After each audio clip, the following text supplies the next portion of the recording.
Hola, Konnichiwa.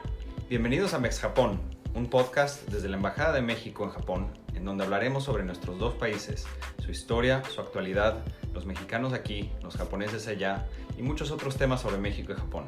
Acompáñenos.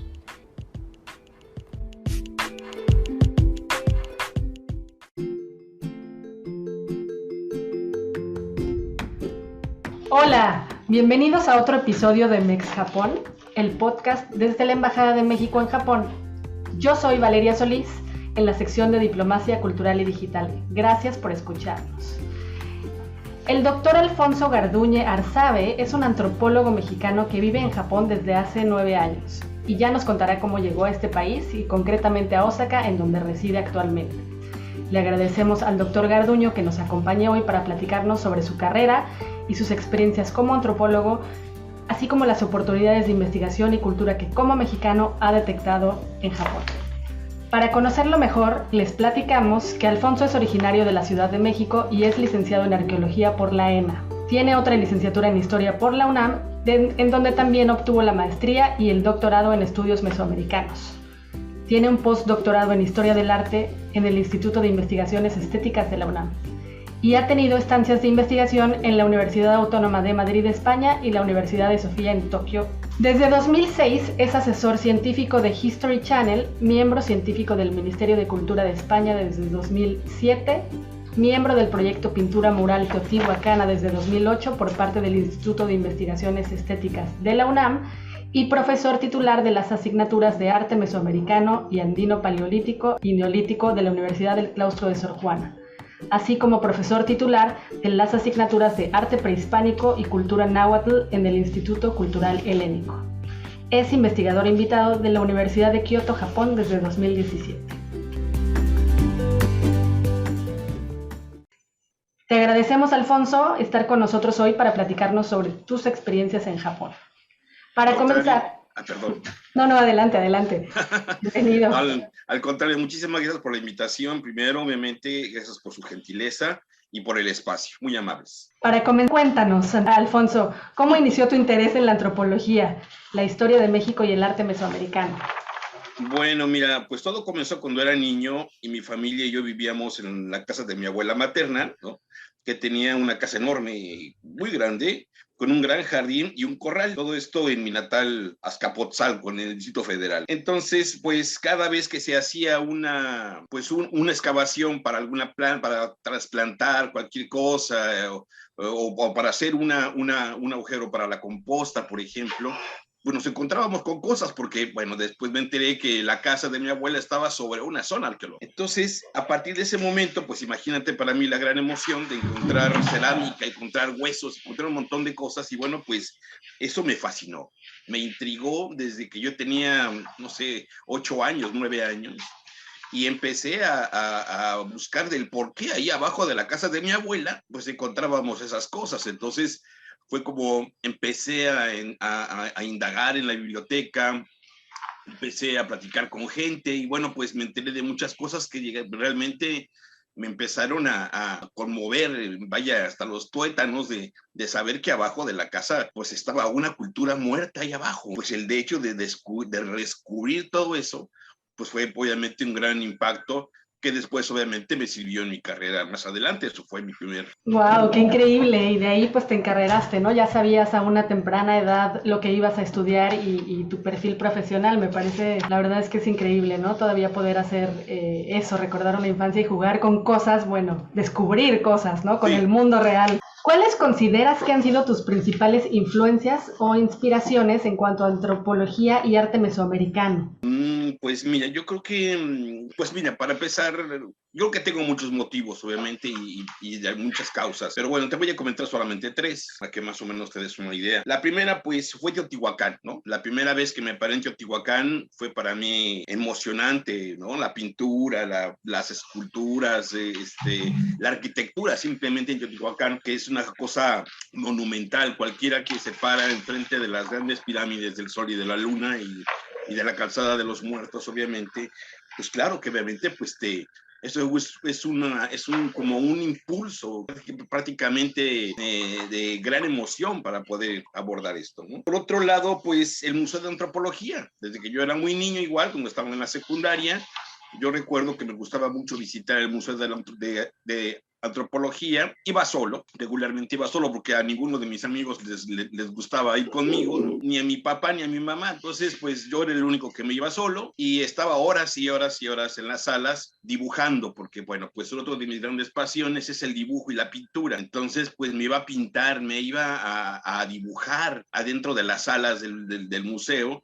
y a veces me caía la noche hasta que me corrían prácticamente del Museo de Antropología, imagínate nada. Y otro gran aliciente, otro gran impulso, ¿no? Yo creo que uno de los más sólidos en mi vida fue el hecho de contar con una abuela. Yo tuve en mi gran gusto y placer una abuela paterna que era una mujer con muchos conocimientos en tradiciones y costumbres, ¿no? Y que además pues colocaba una ofrenda impresionante el Día de Muertos. Tanto así que la gente de la colonia donde ella vivía, pues la visitaba, ella siempre tenía la puerta abierta para vivos y para muertos. Entonces, imagínate para mí el impacto ver eso desde que era muy niño, ver la gran ofrenda y ver, pues te digo, los conocimientos de mi abuela, porque mi abuela era muy docta en tradiciones y cosas así. Entonces, yo creo que fueron mis 3 puntos de anclaje para que me convirtiera en antropólogo, ¿no? En este caso. ¡Wow! Pues seguramente tu abuela estaría muy orgullosa de ti o lo está, donde quiera que se encuentre. Gracias. Cuéntanos también cómo llegaste a ser asesor del History Channel, ¿no? Yo creo que es el sueño de muchos poder llegar a transmitir toda esta información. Y también cómo llegaste a ser miembro científico del Ministerio de Cultura en España. Bueno, mira, del History Channel, bueno, durante mucho tiempo yo estuve trabajando arqueología experimental. Es el hecho de desarrollar instrumentos o utensilios que se encuentran en las excavaciones, reproducirlos y probarlos. De ahí también, obviamente, pues enlaza con lo que yo estuve haciendo en España, porque yo estuve prácticamente haciendo un estudio acerca de arqueología experimental, de cómo me podían instruir ellos para desarrollar esa arqueología experimental, porque en México pues apenas está prácticamente, es un tipo de investigación que aunque ya lleva algunos años, pues los que llevan la cabeza es la gente que está en Europa, sobre todo, por ejemplo, en la Universidad en Madrid, por ejemplo, ¿no? La Universidad Autónoma de Madrid, pues es uno de los grandes pioneros en Europa con respecto a eso. Entonces me fui allá, estudié arqueología experimental y de ahí pues empecé a trabajar una gran cantidad de cosas que tenían que ver con la guerra entre los mayas, los mexicas, y fue History Channel que me contactó precisamente debido a estas investigaciones que yo hice en la UNAM, y como me invitaron a participar precisamente como asesor en el uso y manejo de las armas prehispánicas entre los mayas. Entonces estuvimos grabando en algunas zonas arqueológicas y probando algunas armas que los mayas utilizaban y cómo las pudieron haber utilizado. Entonces, eso fue el contacto, tanto de un lugar como del otro, como de España, como del History Channel. Entonces, los dos están enlazados directamente con mi estudio de arqueología experimental. Perfecto. Oye, y brevemente, así para el público, ¿cómo nos podrías, o sea, en qué consiste la arqueología experimental? Muy bien, bueno, la arqueología experimental, como yo lo había comentado anteriormente, pues es digamos que el de recrear, digámoslo así, la tecnología antigua, ¿no? En este caso, en el México antiguo, obviamente, pues no tenemos metales, sino que lo que encontramos regularmente de utensilios están hechos con hueso, con obsidiana, con sílex, ¿no? Con materiales de esta naturaleza.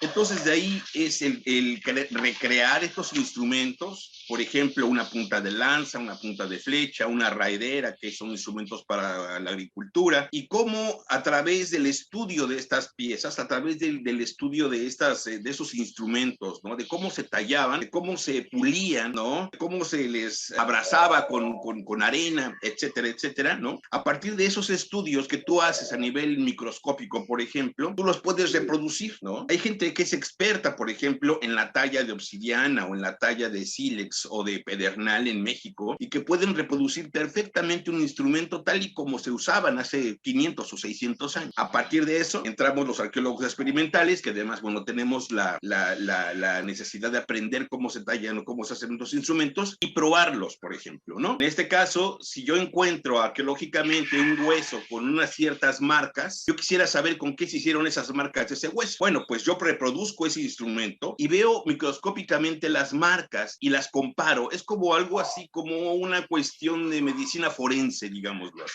¿no? Vamos a comparar los instrumentos que hicimos con los que encontramos arqueológicamente y a partir de esos trazos que se ven en el nivel microscópico y que se reprodujeron actualmente, podemos saber qué instrumento se utilizó para hacer un trabajo determinado. ¡Wow! Interesantísimo. Sí, sí. Además, seguramente has visto que la calidad de ahora ya no es la misma. En México, te voy a decir una cosa, en México tenemos, yo he conocido, igual gente que reproducía tecnología del paleolítico, ¿no? Tecnología del hombre de Cromañón o de los Neandertal, por ejemplo, y eran excelentes, o sea, vaya, tú veías una copia y veías el original y la verdad eran igualitos, o sea, vaya, realmente en México contamos igual con ese tipo de personas, hay gente muy experta que la verdad es que no puedo yo decir que lo que se hacía antes era mejor, no, la verdad es que no. Creo que en este sentido, de un lado y del otro, tenemos profesionales, eso es definitivo. Me surge la duda, con estas tecnologías no se daría, bueno, no abriría paso también, por ejemplo, a cuestión como de tráfico de bienes culturales,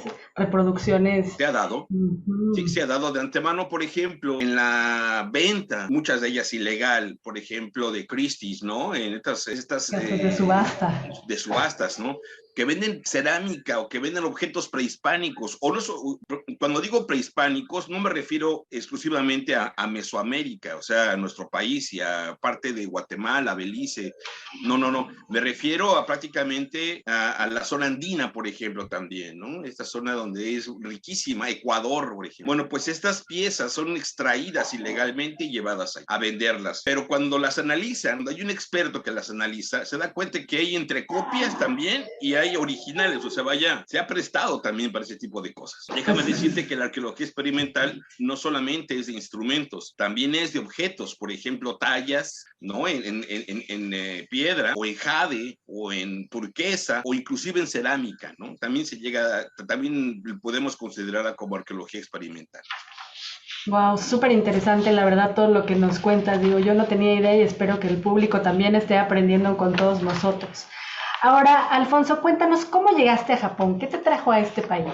Uy, bueno, pues eso sí es una muy buena pregunta. Nos venimos a Japón, que mi mujer, bueno, pues le brindaban un excelente trabajo para empezar, y nosotros no habíamos tenido hijos hasta el momento en que tuvimos la buena fortuna de hacerlo. Pensamos que Japón iba a ser un país obviamente más tranquilo, con más seguridad, nos brindaba más seguridad para poder criar a nuestra familia. Entonces creo que por un lado fue pues el empleo que le daban a mi mujer, ¿no? Dos, el hecho de que ya habíamos venido a Japón anteriormente, hemos venido a Japón desde hace muchos años atrás, y hubo también ese cariño, ese entendimiento, ¿no? El gusto por el placer de estar aquí, y por el otro lado, pues era la familia. Entonces, pues había varias distintas causas, ¿no? ¿Por qué estamos aquí en Japón ahora? ¿Tu mujer es mexicana, es por lo que entiendo? No, mi mujer es japonesa.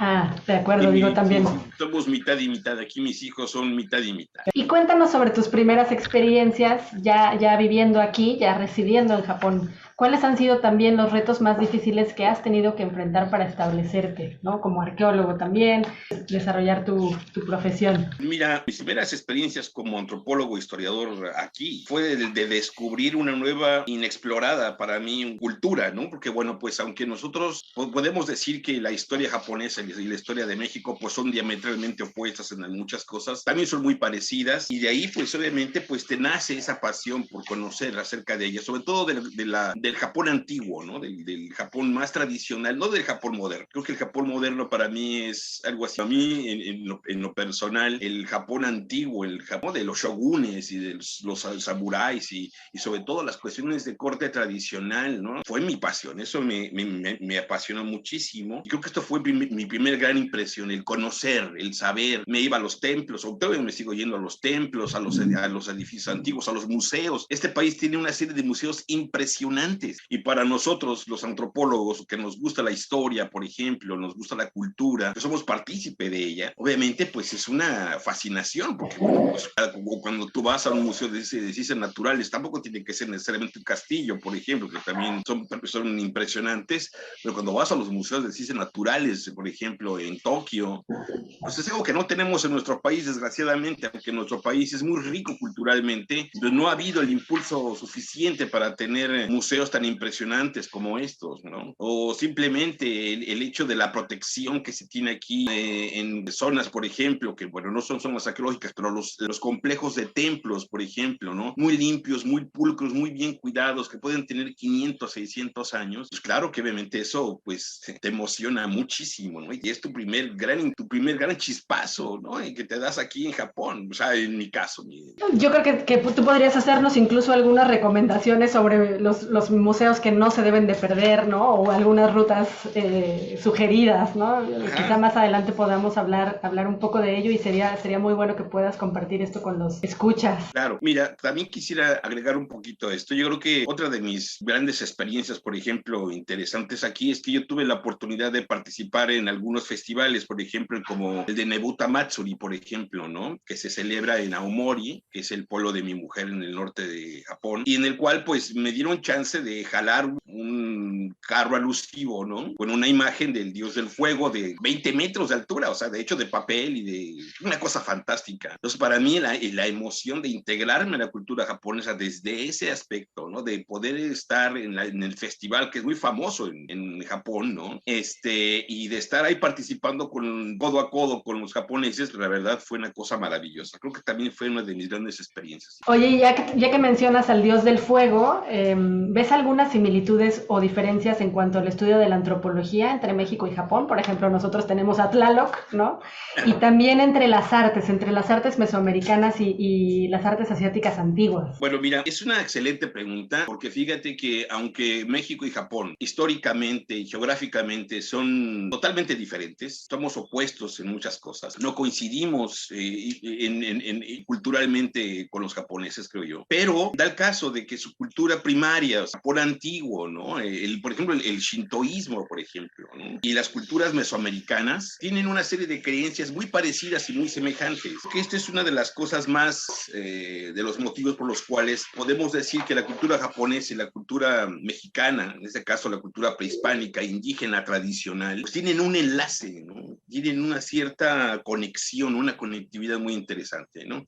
Perdón, ¿y cuál era tu otra pregunta? Ya no lo recuerdo. También sobre las artes, el arte mesoamericano y las artes antiguas. Bueno, mira, tú hablabas acerca de las artes. Bueno, en este caso, como tú lo sabes, y lo acabas ahorita de comentar, bueno, pues hay un dios del fuego, ¿no? El shintoísmo goza de una serie de deidades porque es una religión animista en el sentido de que todas las cosas que están en la naturaleza tienen espíritu, tienen alma, ¿no? Hay dioses y demonios y cosas así por el estilo. Y los dioses que tú ves aquí, claro, no son iguales a los de México, pero sí podemos decir que hay un dios del fuego, ¿no? Aquí en Japón, el Hino de Kesama, por ejemplo.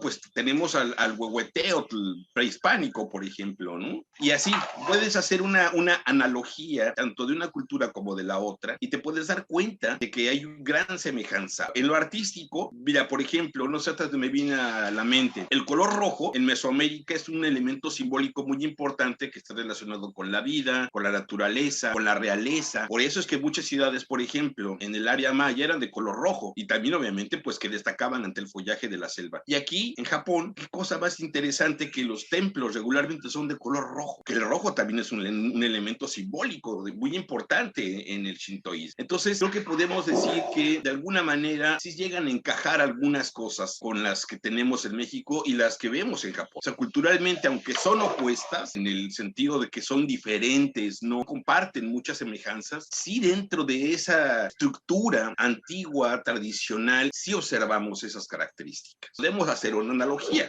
podemos hacer una comparación sin ningún problema. Alfonso, creo que vamos a aprovechar mucho tu experiencia, ¿no? Para pedirte que nos platiques más a fondo este tipo de temáticas. Y déjenme contarles que Alfonso ha impartido varios cursos muy interesantes en su carrera, a lo largo de su carrera, como el de Guerra y Sacrificio en el México Prehispánico, el que se refirió, el de Simbolismo de las Deidades Mesoamericanas. Ha escrito diversos artículos también, por ejemplo, sobre las enfermedades en el México Prehispánico, el estudio técnico militar de las armas contundentes mexicas, manifestaciones pictóricas entre los antiguos pueblos de México y manifestaciones totémicas en Teotihuacán, y su conexión con el culto a la lluvia, la tierra y la guerra, entre otros, relacionados con costumbres y creencias religiosas en México y Japón. Yo creo que vamos a aprovecharte justamente como parte del aprovechamiento de todo este conocimiento. Próximamente Alfonso nos presentará un ciclo inicial de 2 conferencias que se enmarcarán en los festejos del Día de Muertos. Aprovecho yo aquí para hacer el comercial, y una de las conferencias, la primera, será sobre los elementos de la ofrenda que tenemos contemplado que se transmite el 29 de octubre, y la otra sobre la analogía entre el Día de Muertos en México y la costumbre tradicional del Obon en Japón. Alfonso, ¿qué nos podrías adelantar de lo que nos compartirás en esas conferencias? La primera conferencia que vamos a ver precisamente, que tiene que ver con los elementos de la ofrenda tradicional en México, podríamos abordar una gran cantidad de elementos, ¿no? Podemos inclusive hablar de una evolución de la misma ofrenda desde la época prehispánica hasta el México contemporáneo. Lo que vamos a abordar en la primera conferencia es esta serie de elementos que se han incorporado a lo largo del tiempo en las ofrendas actuales, en las ofrendas contemporáneas en México, tanto simbólicamente como gastronómicamente. Como sabemos bien, las ofrendas del Día de Muertos pues corresponden no solamente a cuestiones que tienen que ver como el hecho de la tradición de que los muertos llegan a la casa de los familiares a reencontrarse con ellos y también a saciar su hambre y su sed, claro, pero dentro de ese trasfondo hay una gran cantidad de cosas simbólicas, por ejemplo, que debemos de conocer, como los colores, como por ejemplo regar flores de cempasúchil, ¿no? Desde la ofrenda hasta la puerta para que los muertos lleguen. Todo ese tipo de cosas lo vamos a ver en la primera conferencia, ¿no? Todos los elementos que tienen que ver con la práctica en nuestro país cada 31 de octubre hasta el 15 de noviembre tiene que ver con el Día de los Muertos o de los difuntos. La segunda conferencia que tiene que ver con el Obon, ¿no? Y su semejanza con el Día de Muertos, pues ya lo había comentado hace un rato, aunque nuestras dos tradiciones son culturalmente distintas y alejadas históricamente, pues podemos decir que dentro de ese trasfondo, dentro de esas dos culturas, hay un trasfondo de las dos tradiciones que comparten semejanzas, ¿no? ¿Cuáles son estas semejanzas? Bueno, pues las descripciones que vamos a ver, por ejemplo, acerca de cómo se tratan los muertos, cómo se tratan los espíritus cuando llegan a la casa de los familiares, por ejemplo, ¿no? Lo que se les da de comer, el rito de ir al panteón, por ejemplo, ¿no? Para visitarlos, para limpiar la tumba. Inclusive, bueno, pues está el hecho de que, bueno, pues el tipo de ofrendas que se le dan al muerto en Japón, por ejemplo, que tiene que ver con comida y que también incluye sake. En México es igual. En México, bueno, tenemos no iguales, no son los mismos elementos, pero sí podemos decir que tenemos analógicamente algo semejante, ¿no? Entonces, esa sería la segunda conferencia. A eso nos evocaríamos en la segunda conferencia. Me encanta, y yo desde ya estoy que me muero por escucharlas y por aprender. En la primera aprenderemos más y más profundamente sobre la cultura mexicana, y en la segunda pues veremos cómo la cultura mexicana y la cultura japonesa podrían tener estas analogías que mencionabas. Oye, Alfonso, finalmente, ¿qué recomendación le darías a los mexicanos que deseen vivir en Japón? Así como tú, que digan, bueno, yo ya me voy a Japón y tengo la oportunidad, y que tengan algún perfil de investigación como el tuyo. Bueno, lo primero que yo les recomendaría a estos mexicanos que tienen una inquietud antropológica por Japón, pues que primero conocieran a la sociedad japonesa desde su raíz. Un antropólogo muy querido mío, y además ya también seguramente va a venir este 2 de noviembre para comer con nosotros, ¿no? El doctor Jaime Libat King, un gran antropólogo mexicano. Él decía que para conocer a la sociedad donde vivimos, tenemos que ir a 3 sitios principales. Y dice, bueno, ¿cuáles son estos sitios? Bueno, pues es el panteón, la iglesia, ¿no? Otra cosa, y el mercado. 3 elementos, de veras, son lo que realmente resuelves de lo que es una sociedad en sí. Entonces, a mis colegas que de alguna manera quisieran pararse aquí, yo les recomendaría que visitaran los los mercados tradicionales de Japón, ¿no? Las festividades tradicionales de Japón. Ahora en verano, por ejemplo, ¿no? El famoso Akimatsuri, por ejemplo, muy famoso, donde se venden cosas de toda naturaleza, comida, pequeños juguetillos para los niños, los panteones, ¿no? Que también es el desencadenamiento de la vida. Y por otro lado, pues la iglesia, ¿dónde? A los templos, ¿no? A los edificios, en este caso. Cuando tú conoces esas tres cosas, entonces puedes decir, conozco a la sociedad japonesa, ¿entiendes? Entonces, creo que eso sería mi primera recomendación, ¿no? Muchas gracias. Muy útil. Y sí, efectivamente, estos tres elementos que mencionas, digo, cualquier sociedad en cualquier parte del mundo las tiene, ¿no? Claro. En alguna forma. Oye, Alfonso, pues te agradecemos mucho por compartirnos tus experiencias. Para finalizar, nos gustaría hacerte unas preguntas que siempre planteamos a todos nuestros invitados. La primera de ellas es, ¿qué le recomendarías a los japoneses en general no perderse de México? Bueno, mira, pues yo le podría decir a los japoneses que van a visitar nuestro país, que no se pierdan de nuestra hospitalidad. Lo primero, obviamente, que nosotros nos destacamos, cultura que es muy rica, tanto gastronómicamente como histórica, y la arqueología, además de nuestra riqueza natural. Pues México es uno de los pocos países que por su geografía tiene todos los climas del mundo, por ejemplo, ¿no? Que puede ir desde los desiertos hasta las selvas, por ejemplo. Entonces, son muchísimas cosas que yo le puedo decir a los japoneses que podrían conocer y disfrutar de nuestro patio, definitivamente. Y a los mexicanos también en general, no perderse de Japón. Pues aquí sí está, pues todavía más, no sé qué te puedo decir. Por ejemplo, la experiencia de sus tradiciones, como yo te había comentado, por ejemplo, las festividades, los castillos, los museos y la tranquilidad, por ejemplo, de sus paseos, de los jardines. Tiene muchos sitios mágicos, por ejemplo, Japón, ¿no? Como los templos, los santuarios, Meiji-jingu, por ejemplo, Tensoji, Toshugoku, por ejemplo, Yusan-gendo, por ejemplo, ¿no? Entre otros, Nara. Entonces, híjole, aquí muchos lugares preciosos que definitivamente yo que cualquier mexicano, cualquier ser vivo que esté sobre esta tierra lo va a disfrutar. Es verdaderamente una gran experiencia el conocer estos sitios mágicos aquí en Japón. Perfecto, pues ya con estas palabras cerramos nuestro episodio de hoy.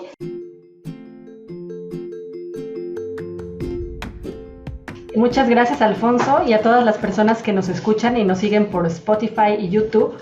Por favor, envíenos sus sugerencias sobre a quienes les gustaría escuchar como invitados o cualquier otro comentario que tengan al correo infojpn@sre.gov.mx. Denle like a nuestro podcast en Spotify o en YouTube y compártanlo con todas las personas interesadas en la amistad entre México y Japón y, por ejemplo, en la arqueología. Los esperamos en todos los episodios que producimos de manera alternada cada semana en español y en japonés. No dejen de escucharnos y no se pierdan el ciclo de conferencias del Dr. Alfonso Garduño próximamente. Sayonara. Muchas gracias.